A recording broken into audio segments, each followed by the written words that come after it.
But first, let's go to one of the organisations or groups being targeted.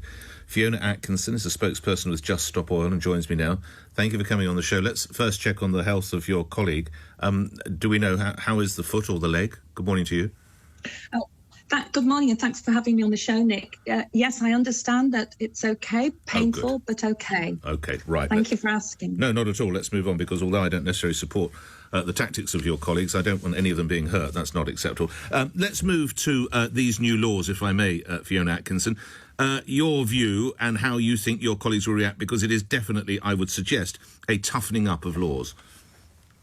Yeah, definitely. And, Nick, I totally agree with what you've just said. It's amazing how fast this government can rush in new laws when they want to. And I do find it quite interesting that the laws are rushed in when it's about protecting the rich. Meanwhile, we're all swimming in poo. We've got houses falling into the sea. We've got people unable to feed their kids. People are literally dying of pollution. And we can't seem to do much about the law protecting them. Well, I don't know. I know admittance to Silverstone for the British Grand Prix is expensive, but I don't know if you attend the Grand Prix, you're particularly rich. And, of course, one of your colleagues there got in the way of the racing cars, risking their lives, and indeed some of the drivers. So that's another reason why these laws are being broken. And you've gone too far with your tactics, haven't you? Well, I suppose people said that to the suffragettes, didn't they? And they weren't given the vote easily. They had to work for it. They weren't popular. People hated them. They did all sorts of disruptive things. What's really scary about this government is not only the way they're rushing to protect the rich using laws, but they are rushing to stop all of us, not just Stop Oil, but all of us from taking to the streets, which is our democratic right, especially when our leaders are as incompetent as this lot. But what gives you the right to, well, not you personally, but one of your colleagues to glue themselves to a £70 million Van Gogh painting? Where'd you get that right? Well, I think you've got that wrong, Nick. Well, I'm not. I've got a picture of it, by the way. They threw soup at the Van Gogh painting. I've got a picture of a blonde-haired man stuck to a Van Gogh painting. But let's just say vandalise a painting. This was at the Courtauld Gallery, I read. Well, first of all, the word vandalising. Well, you did say throw paint. Well, okay, all right. In the meanwhile, these things aren't being harmed. Meanwhile, we are being harmed.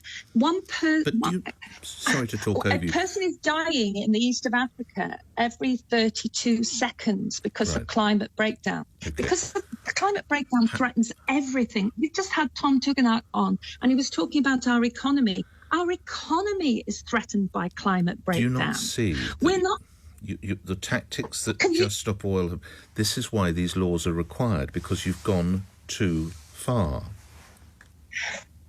We will have to carry on because the government isn't acting. The irony about all of this is we are just a very loud and noisy fire alarm. And when the fire alarm goes off, we all hate it. We cover up our ears and go, turn it off, turn it off.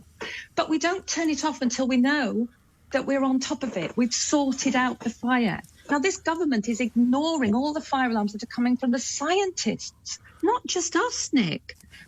Just Stop Oil are a group of people who've engaged with and read the science. If you got a scientist on your show...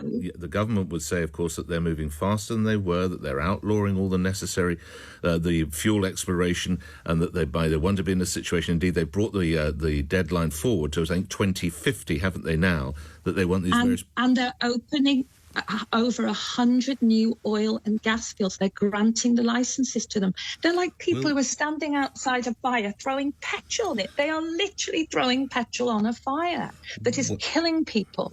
Will you stop protesting, or your colleagues stop protesting with these new laws?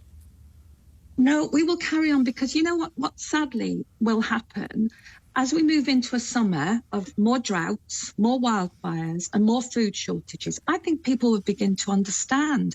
I've heard you, Nick, on the phone to people, because after I come off from here, you will get phone calls from people, and some of them will come up with that crazy stuff that they grasp at. Oh, we need more carbon dioxide, some of the loony stuff. And I've heard you say, this is beyond argument. This is happening. It is beyond argument. Are not a climate... I know you are not a climate denier, Nick. No, I've heard you. You're not. I know you're not. And I'm a serious 67-year-old grandma, terrified for the future of my children. We are facing food shortages. We had flipping shortages of, I don't know, what was it, pepper and lettuce in and December. raspberries. Yeah, and it didn't kill us, did it? Because we're coming up to Christmas. We want, Christmas pudding. But this summer, we're going to start seeing the shortages of the staples of life because we've got harvest failing all over the world. This is serious, and it's time this government got serious and put it... I will leave it there, Fiona, because I have to do... Thank you for your time. Fiona Atkinson is a spokesperson for Just Stop Oil. We'll ask the senior police officer and former head of National Counter-Terrorism and Security Office to come after the news headlines. That's Chris Phillips, and obviously we'll be taking your calls. We'll also be getting into another story, how you...